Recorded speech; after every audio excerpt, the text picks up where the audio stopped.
नमस्कार. माझे नाव स्वाती संतोष दळवी. आम्ही वसरगावला राहतो. माझ्या मुलीला खूपच बरं नव्हतं. सगळीकडे अक्षरशः सिंधुदुर्गात पूर्ण डॉक्टरांकडे आम्ही फिरवलं. तिला उलटी आणि पोटात काहीच राहत नव्हतं. जरा पाणी पिलं खाल्लं की तिचं सर्व पोटात पडत होतं. आम्ही भरपूर डॉक्टर गेले, पणजीपर्यंत गेलो. पण शेवटी आम्हाला आमच्या घरी मी अंगणवाडीत काम करते. आमच्या बाजूला एक शाळा आहे, त्या शाळेत पावसकर म्हणून मॅडम आहेत.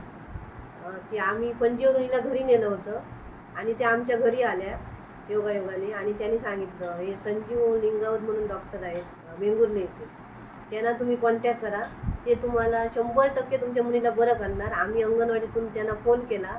ते बोलले तुमच्या मुलीला घेऊन या आणि मी 100% तिला बरी करतो, तुम्ही काय टेन्शन करू नका. मग आम्ही त्यांच्याशी ऑनलाईन संपर्क साधला. त्यांनी आम्हाला फोनवरूनच ट्रीटमेंट दिली. त्यांनी सांगितलं माझी एक पल्लवी म्हणून डॉक्टर आहे, ती तुम्हाला कॉल करेल आणि तुम्हाला विचारेल तिची हिस्ट्री काय काय ते तुम्ही सांगा तिला. मग त्या मॅडमनी आम्हाला 1 तास माझ्याशी बोलल्या, त्या पेशंटशी पण बोलल्या काय काय होतं ते. आणि मग आम्ही त्या डॉक्टरनी औषधी तशी आम्ही सुरू केली आणि नंतर एका दिवसातच तिचं पूर्ण तिला बरं वाटलं आणि आता ती पूर्णपणे बरी आहे. तरी पण त्रास किती वर्षापर्यंत? त्रास तिला तरी 2-3 महिने चालूच होता. आम्ही खूप अशी औषधं केली, इंग्लिश गोळ्या वगैरे देऊन तिला काही. तिच्यावर तुमचं पण वजन आणि कमी झालं? हा, आमचं आणि आर्थिक परिस्थिती पण शापच आमची डासळली पूर्ण. आम्ही कर्ज काढलं होतं पूर्ण मुलीसाठी.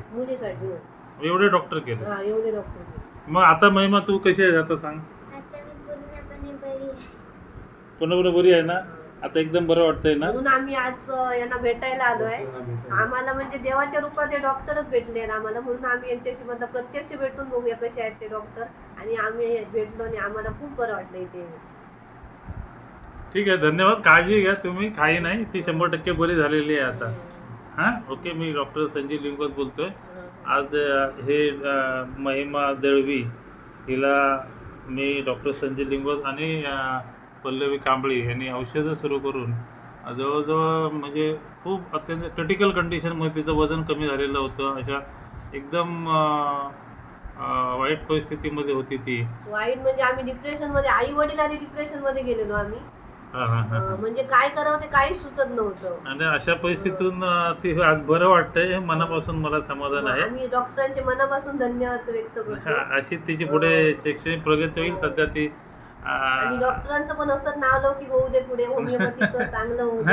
नक्की तिला बरं वाटलेलं आहे आणि तिला भावी आयुष्यासाठी भरपूर शुभेच्छा. धन्यवाद.